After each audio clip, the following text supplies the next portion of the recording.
Shalom, sahabat-sahabat Offset, obrolan sehat. Hari ini kita bersyukur karena kita boleh mendengarkan obrolan sehat dengan Dr. Brian. Kita tahu bahwa sehat itu mahal, dan banyak orang berusaha untuk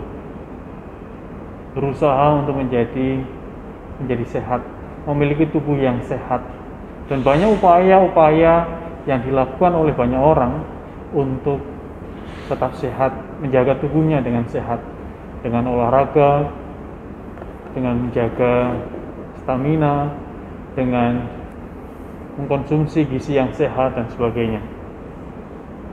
Hari ini hadir bersama dengan saya Dr. Brian, ahli gizi.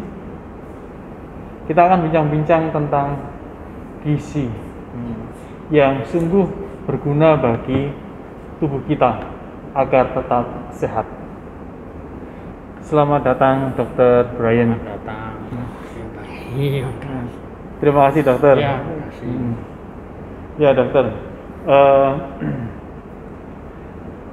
Kira-kira apa sih ya dokter ya maksud dari gizi itu dokter ya?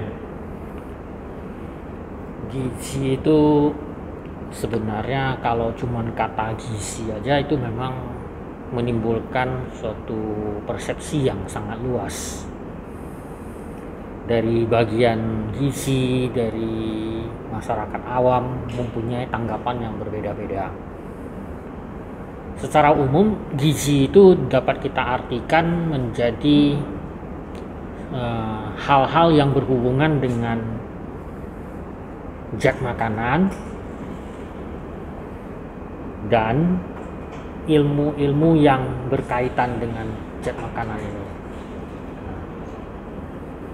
Jadi misalnya karena kata gizi ini demikian luasnya sehingga dia biasanya ada dua kata yang digabung, misalnya gizi seimbang. Nah, itu mengenai makanannya gitu. Gizi seimbang itu artinya zat-zat makanan yang masuk itu seimbang, jadi tidak ada tumpang yang satu lebih banyak daripada yang lain. Terus kalau misalnya contohnya ilmu gizi itu intinya itu mempelajari efek-efek dari zat-zat gizi ini. Zat-zat gizi itu dipelajari sampai ke unsur-unsurnya ya, maupun nanti bergabung menjadi senyawa, molekul-molekul yang lebih besar, molekul-molekul biologi yang lebih besar gitu. Semuanya itu ilmu-ilmunya itu disebut sebagai ilmu gizi gitu. Diungkapkan berkaitan dengan gizi seimbang ya dokter ya. Ya. Yang dimaksud dengan gizi yang seimbang itu seperti apa dokter? Terus kemudian contohnya gizi seimbang itu seperti apa? Gizi seimbang itu kita perlu tinjau dari unsur-unsur gizinya. Jadi unsur-unsur gizinya itu paling tidak itu ada 3 yang makro dan 2 kelompok yang mikro. 3 yang makro itu karbohidrat, protein, lemak. Nah, itu yang kita konsumsi lebih banyak daripada kelompok yang lain. Kelompok yang lain itu adalah vitamin dan mineral. Saya sebut ini kelompok karena di dalamnya masih banyak gitu.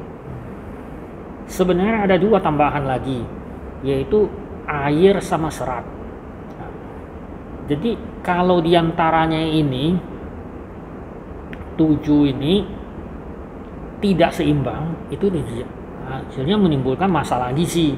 Jadi harus seimbang, jumlah karbohidratnya itu harus sesuai dengan badannya, proteinnya harus sesuai dengan kebutuhannya, lemaknya itu sebaiknya tidak melebihi kemampuan badannya dan kebutuhannya. Yang paling banyak kita konsumsi ini yang sering bisa terjadi kesalahan gizi gitu. Jadi tidak seimbang namanya. Oh, ketika seseorang terlalu mengkonsumsi yang makro, berarti ini bisa menjadikan ketidakseimbangan gizi itu ya dokter ya? Jadi gizi makro tadi yang 3 inilah yang paling sering terjadi kesalahan gizi. Kesalahan gizi. Kalau yang mikro itu biasanya bisa terjadi kekurangan. Nah, yang ini kesalahan misalnya konsumsi lemaknya kelewat banyak. Nah, jadi dia tidak imbang, lemaknya banyak, yang lainnya tidak mencukupi gitu. Nah, itu bisa menimbulkan masalah-masalah degeneratif jadinya. Itu masalah degeneratif itu dalam arti apa ya dokter ya? Masalah degeneratif itu seperti penuaan dini, penyakit-penyakit jantung koroner, diabetes, obesitas. Nah, itu efek dari gizi yang berlangsung dalam waktu yang cukup lama. Degeneratif, kemunduran daripada fungsi-fungsi badan ini akibat kesalahan konsumsi zat gizi ini yang tidak seimbang. Ya dokter, seringkali orang menggunakan istilah diet ya dokter ya. Apakah diet ini bisa disamakan dengan gizi dokter ya?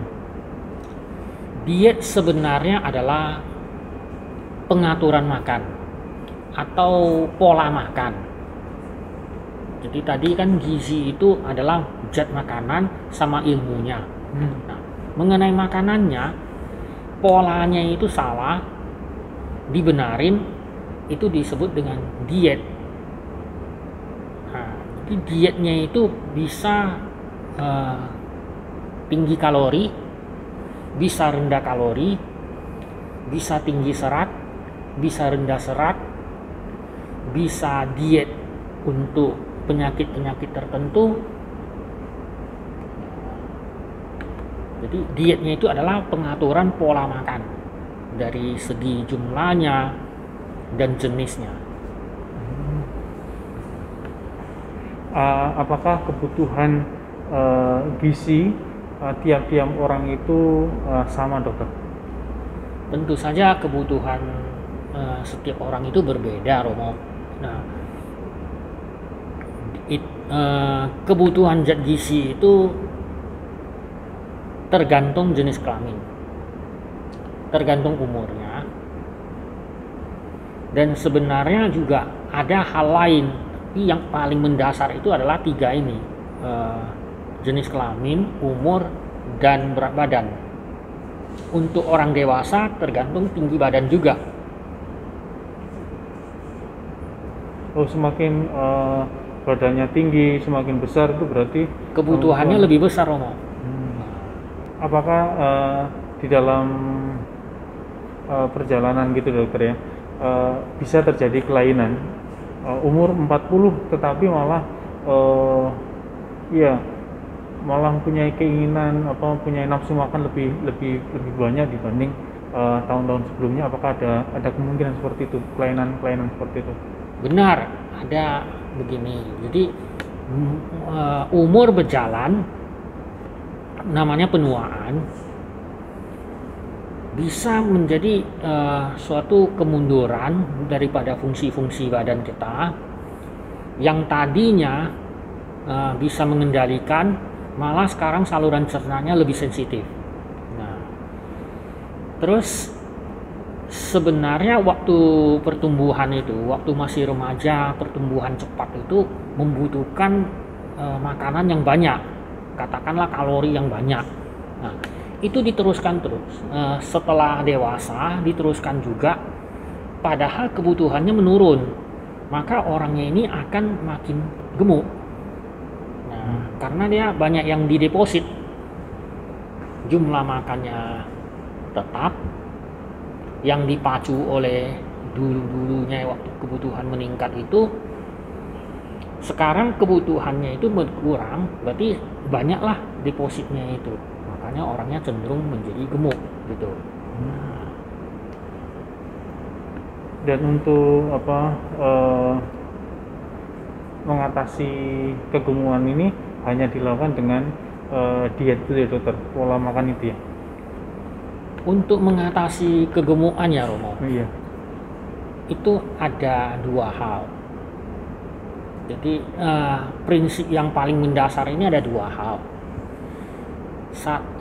Supaya kita bisa melihat ke dalamnya ini, yaitu inputnya. Inputnya adalah makanan, outputnya itu adalah kegiatan olahraganya.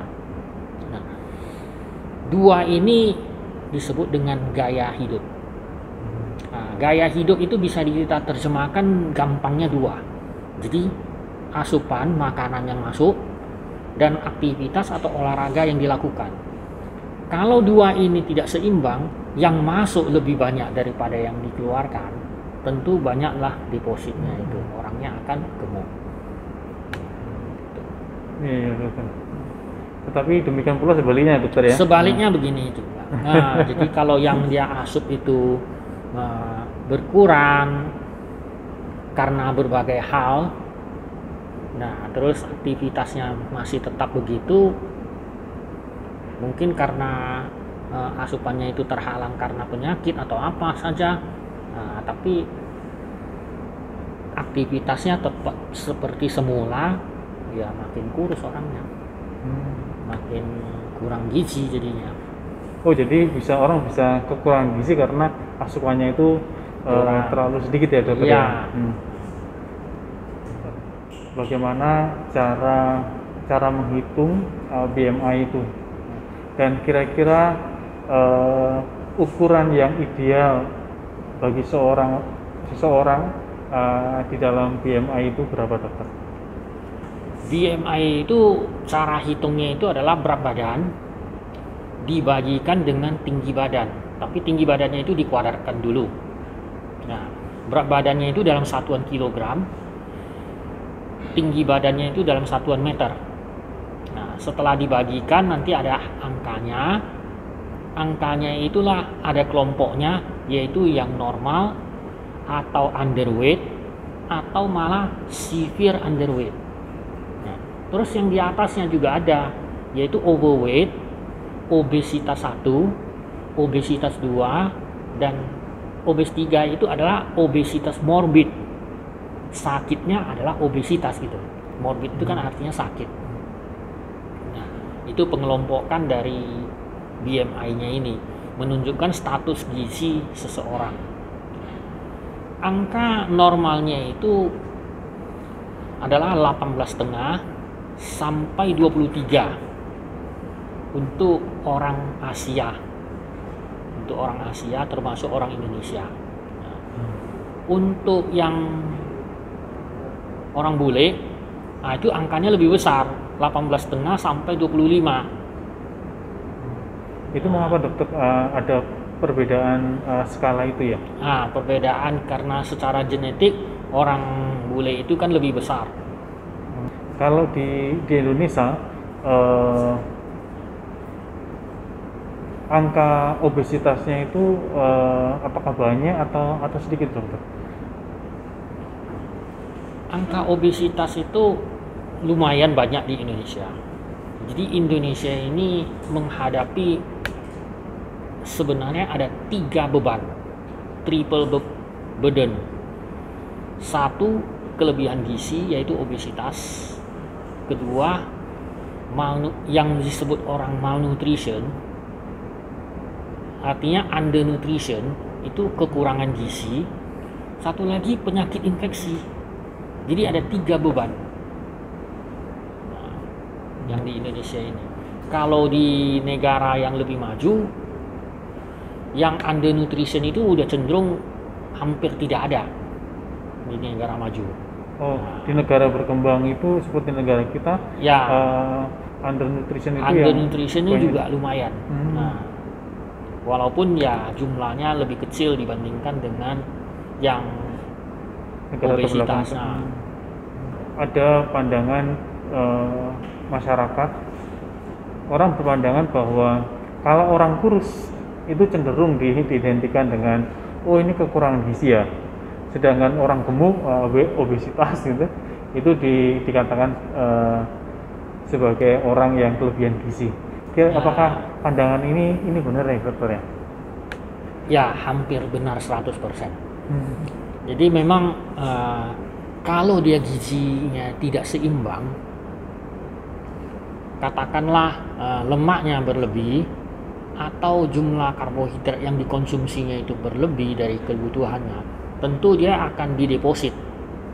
Nah, walaupun seseorang itu tidak makan lemak yang terlalu banyak, tapi karena konsumsi karbohidratnya banyak, tak terpakai semua, sehingga itu pertama kali dideposit dulu di hati, lebih lagi dideposit di daging juga udah penuh, yang karbohidrat ini dipadatkan bentuk glikogen itu bisa dikonversi menjadi lemak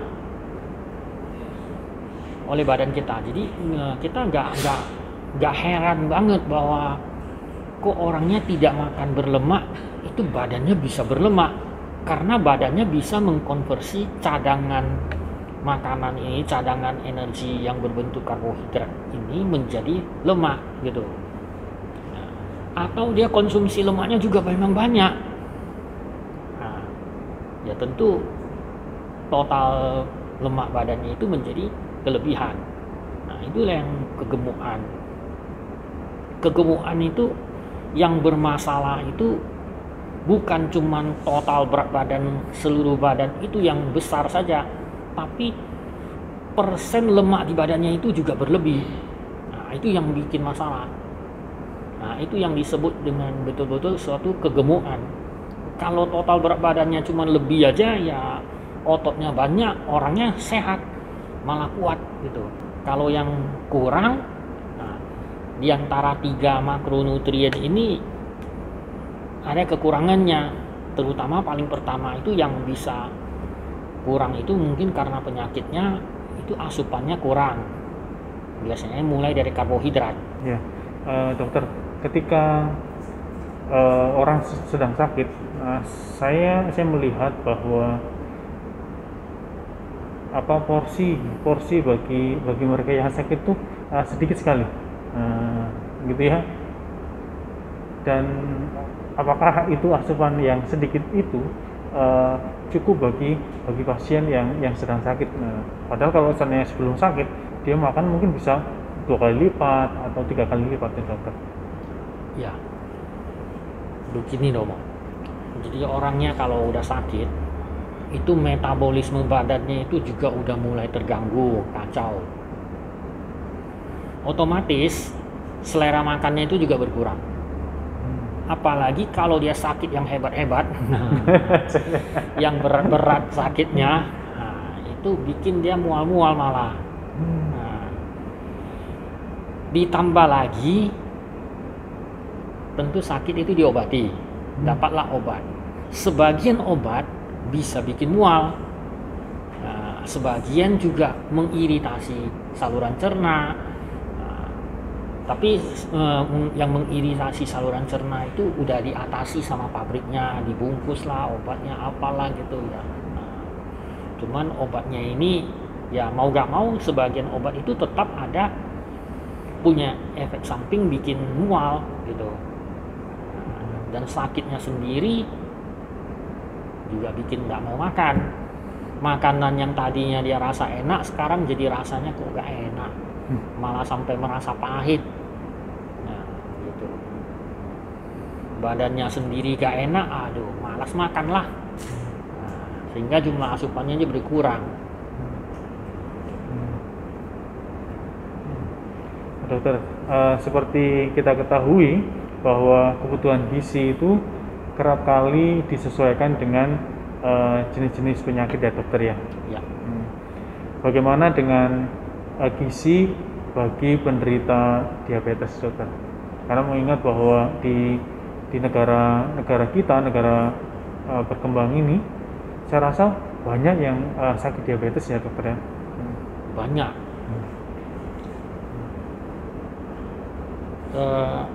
Penyakit yang mendasar ini diabetes. Diabetes itu sebagai penyakit metabolik. Penyakit ini sebenarnya tidak masalah, tidak menimbulkan gangguan. Orangnya udah 10 tahun diabetes pun, diabetes sendirinya tidak ada apa-apa. Tapi komplikasinya yang bikin orangnya kesakitan lah, gak enak hidupnya lah gitu. Dan ini memang berhubungan sekali dengan masalah-masalah gizi, terutama ke karbohidrat. Jadi paling pertama adalah karbohidratnya itu, kalau orangnya sudah diabetes, karbohidratnya itu harus diatur. Nah, tadi karbohidrat itu merupakan makronutrien, jumlah yang paling banyak kita konsumsi. Jadi gak boleh kita langsung stop karbohidrat ini, karena karbohidrat inilah yang berfungsi di dalam badan kita untuk menghasilkan energi. Nah, kita bukan stop karbohidrat atau bagaimana supaya penyakitnya sembuh, tidak bisa gampang-gampang begitu. Nah, karena ini merupakan sumber energi, sehingga kita perlu mengatur jumlah karbohidrat yang masuk itu tidak menyebabkan gangguan kesehatan dalam bentuk diabetes ini. Nah, diatur karbohidratnya itu, diselidiki, ternyata itu bisa dibagi dua. Nah, karbohidrat itu secara awam perlu dibayangkan sebagai gula dan tepung. Gula inilah yang paling cepat menaikkan kadar glukosa darah atau kadar gula darah. Yang tepung ini agak lambat. Oh, tepung dalam arti tepung terigu, tepung beras itu kan? Semua yang bisa menjadi tepung termasuk maizena itu kan berasal dari jagung. Kue itu bikin dari tepung terigu. Bubur bikin dari tepung beras gitu. Jadi nasi lah, lontong, mie, apa semua makanan-makanan bertepung itu yang kelompok tepung ini. Kelompok gula cepat menaikkan glukosa darah. Nah, ini yang harus kita kendalikan betul. Nah, yang tepungnya ini perlu dibatasi kalau orangnya besar, kalau orangnya kegemukan. Kalau orangnya itu sedang-sedang aja, berarti konsumsinya itu boleh dikatakan cukup sesuai. Nah, baru diselidiki lagi orangnya itu setelah konsumsi jumlah segini, apakah gula darahnya bagus, dalam arti dalam range normal atau dalam range pengendalian diabetes. Nah, kalau dalam hal ini pengukuran glukosa darahnya itu melewati daripada target kontrol diabetes, berarti orangnya itu konsumsi tepung-tepung ini, karbohidrat ini dengan jumlah yang berlebih, tapi tidak bisa dimanfaatkan oleh badannya, sehingga hasilnya glukosanya itu mengalir di dalam darah, tidak dijadikan energi, tidak dijadikan dagingnya gitu kira-kira begitu. Nah, makanya dia perlu mengendalikan lagi kembali fungsi badannya itu, supaya bisa memanfaatkan apa yang dia asup begitu dengan benar. Andai kan penderita diabetes itu adalah penderita yang badannya kurus, dokter. Nah, berarti karena kan ada yang diabetes yang tadinya gemuk terus kemudian menjadi kurus dan sebagainya. Kalau sudah kurus, apakah juga harus diet karbo seperti itu, dokter? Betul, Romo. Jadi perjalanan diabetes itu begini. Diabetes itu, kalau dari katanya diabetes itu ada dua. Diabetes insipidus kita gak bahas, yaitu kencing banyak-banyak, itu berhubungan dengan hormon di otak itu. Yang kita bahas itu adalah diabetes mellitus. Diabetes mellitus itu juga ada 4. Tipe 1, tipe 2, karena kehamilan, dan diabetes yang lain. Diabetes yang lain ini justru udah diketahui apa, bagian mana badannya itu yang rusak gitu. Tapi ini kasusnya sedikit. kalau kehamilan biasanya setelah selesai melahirkan itu udah seperti sembuh. Jumlah kasus yang terbanyak itu adalah diabetes tipe 2. Perjalanan diabetes tipe 2 ini satu, ada keturunan. Jadi orang tuanya atau salah satu pihak atau generasi di atas orang tuanya ada yang diabetes. Nah, kemudian generasi dia itu belum tentu dapat diabetes. Bisa saja 4 saudara cuma 1 aja yang menjadi diabetes. Nah, bisa juga semuanya. Nah, bisa cepat dapatnya, bisa juga lambat dapatnya. Untuk mencegahnya, kita perlu lihat orangnya. Orangnya jangan sampai gemuk. Nah, begitu gemuk dia, maka sebaiknya mencari pertolongan lah, kira-kira begitu. Jadi perlu diet, perlu konsultasi apa gitu. Nah, pertama ada gennya dari keturunan orang tua. Kedua, dia gemuk. Gemuk berarti dia makannya banyak. Nah, diteruskan juga gemuknya itu, makannya banyak. Makanan yang banyak itu bagian terbesar adalah karbohidrat. Karbohidrat itu setelah dicerna menjadi glukosa. Glukosa itu di dalam darah itu meninggi. Maka keluarlah insulin dari pankreas ini untuk mengendalikan glukosanya itu kembali ke normal. Nah, selalu terjadi demikian. Dan dia makannya makin banyak.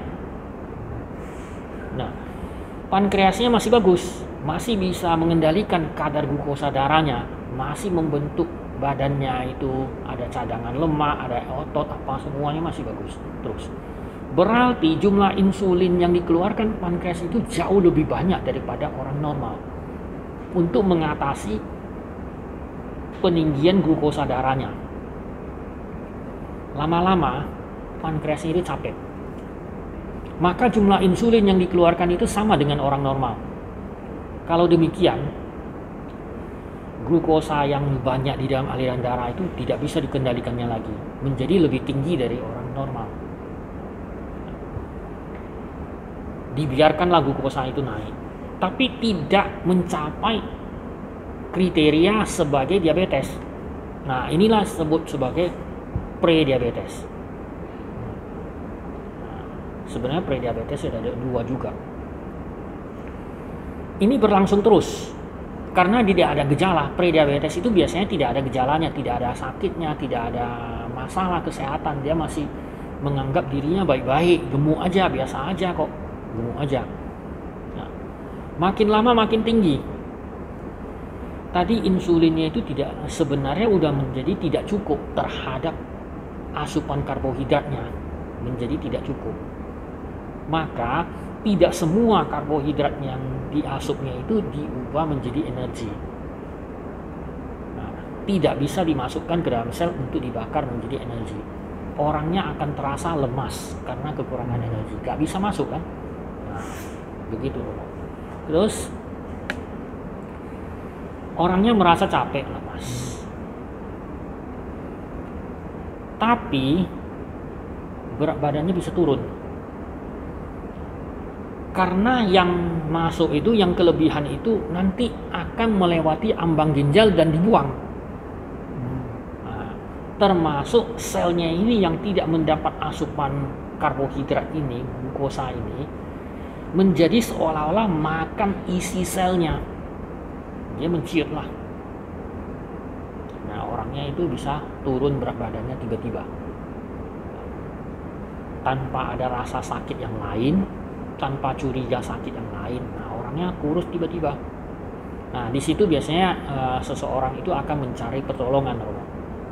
Nah, baru kita cek gula darahnya, puasa 2 jam sesudah makan, atau kalau meragukan kita lakukan tes toleransi glukosa, barulah dia bisa terdiagnosa prediabetes atau diabetes.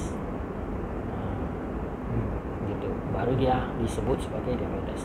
Sehingga pada saat tadi yang cerita tadi ini berarti kalau pada saat orang ini terdiagnosa diabetes, itu fungsi sel pankreasnya itu udah berkurang jauh karena dia kan tadinya capek dong. Gitu. Itu perjalanannya.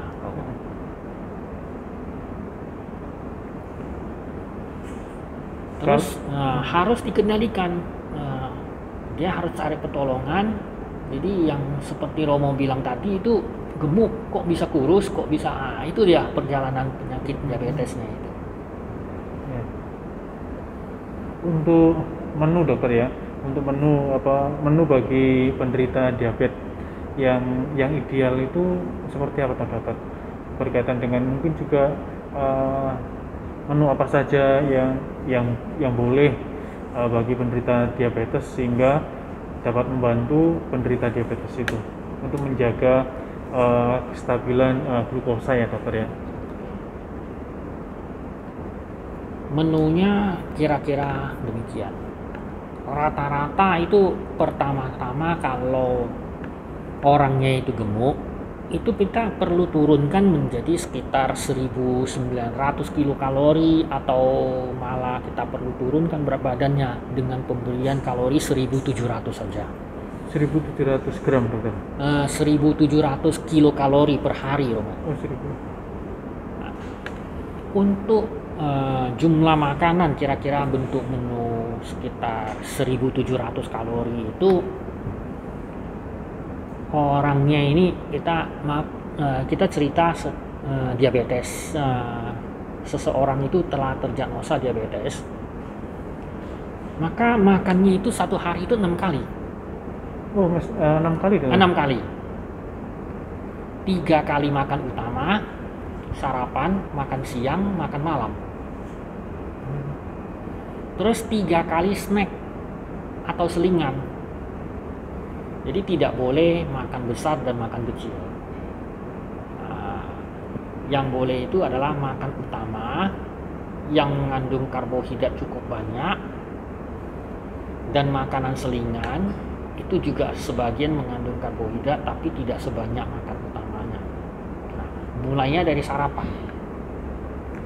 Sarapan itu kira-kira makanan pokoknya juga ada. Makanan pokok yang bisa terukur itu pada diet 1700 itu sekitar 100 gram nasi. 100 gram nasi ya? Ya, 100 gram nasi itu kalau ini cangkir, kalau gelas itu 3/4 gelas. 3/4 gelas untuk nasinya dokter? Ya, itu sebesar centong sedang. Itu. Sedang. Ya, kalau centongnya terlalu besar mungkin muatnya lebih besar. Tapi biasanya satu centong itu 100 gram. Satu porsi pagi. Dengan lauk hewani misalnya ayam atau ikan atau daging. Nah, itu lauk hewani itu 40 gram. 40 gram. Terus lauk nabati misalnya tempe atau tahu. Kalau tempe itu paling 25 gram. Itu sebesar apa dulu? Nah, satu potong sedang. Satu potong sedang. Nggak bisa ditambah. Atau ya, setengah potong tahu. Tahu yang besar-besar, nah setengah. Jadi tadi kan ada nasi, Romo. Nasi ya. Ada protein hewani. Itu satu porsi itu. 40 gram itu satu porsi. Protein nabati biasanya orang nggak suka kalau pagi hari, setengah porsi 25 gram lah kalau tempe. Terus ada sayur. Nah, sayur sebenarnya boleh lebih bebas ya, bisa sampai 100 gram.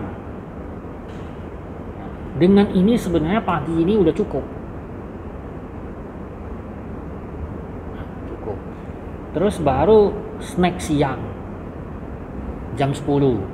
Tadi yang sarapan itu jam 7. Jam 10 ada selingan snack. Snack itu kita pakai boleh biskuit, boleh buah, nah, atau sebenarnya protein nabati. Tapi protein nabati rata-rata orang letaknya di sore hari. Buah 1 potong. Jadi yang biasa kita potong itu misalnya pepaya itu juga 1 juring biasa itu, juring yang biasa lah, yang enggak terlalu lebar. Lebih lebar dikit ya adalah toleransinya, nggak usah terlalu ketat. Buah atau biskuit paling tidak itu biskuit 2 potong.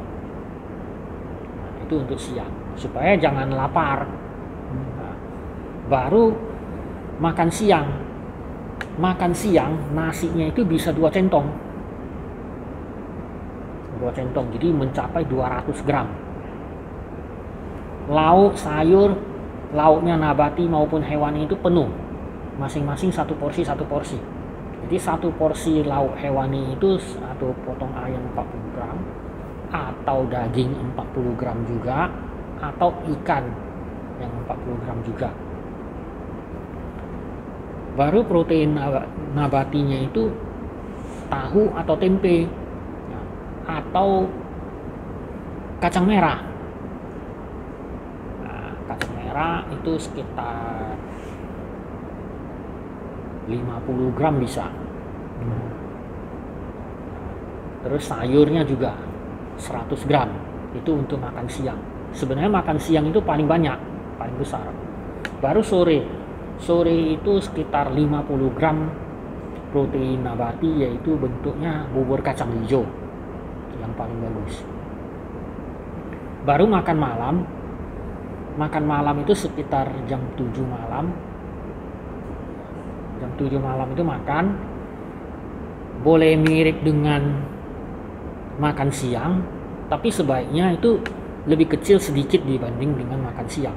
Jadi kalau makan siangnya 2 centong, berarti makan malamnya itu nasinya 1,5 centong. 1,5 centong, baru lauk tetap ya, protein nabati 1, protein hewani 1 porsi, sayur tetap 100 gram. Nah, itu semuanya itu untuk makan malam. Setelah itu, terutama untuk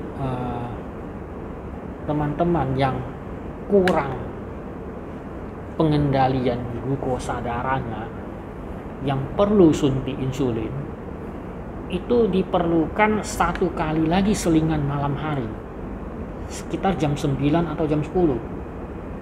Nah, yang paling gampang untuk jam 9 jam 10 itu ya 1 gelas susu diabetes, susu untuk diabetesi gitu. Itu ya 1 gelas sekitar 250 mili loh. Nah, itu sebenarnya 1 gelas itu bisa menggantikan 1 kali makan, untuk menjaga supaya nanti sampai besok pagi itu glukosa darahnya itu tidak anjlok banget. Karena kalau misalnya diabetesi ini stop makan terakhir adalah jam 7 malam, besok baru makan lagi sarapan jam 7, berarti dia sekitar 12 jam itu ada puasanya. Dengan adanya insulin atau obat-obat yang lebih kuat menurunkan glukosa darah, itu bisa anjlok glukosa darahnya. Makanya diperlukan jam 9 itu atau jam 10 itu 1 tambahan lagi asupannya.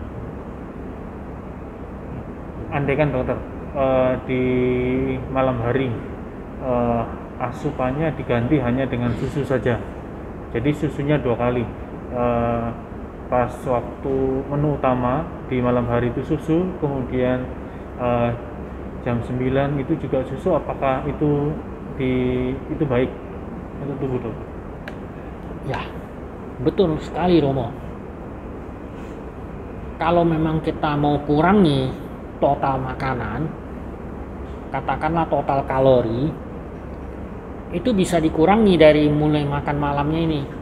Nah, tapi jangan sampai kehilangan untuk malamnya gitu. Jadi makan malamnya itu yang disebut makan utama itu bisa digantikan dengan 1 gelas susu. Nah, karena memang pembuatan susu ini targetnya itu bisa menggantikan 1 kali asupan, 1 kali makan.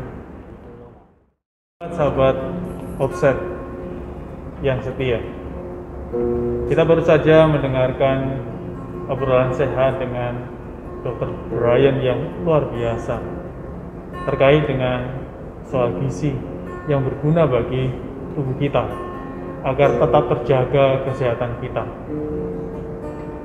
Saat ini, mari kita angkat sebuah hidung pujian. Kita memuji Allah yang telah melakukan banyak hal yang baik di dalam hidup kita. Ia yang melakukan banyak mujizat lewat para tenaga medis. Saat ini, mari kita hidungkan hidung pujian, mujizat itu nyata.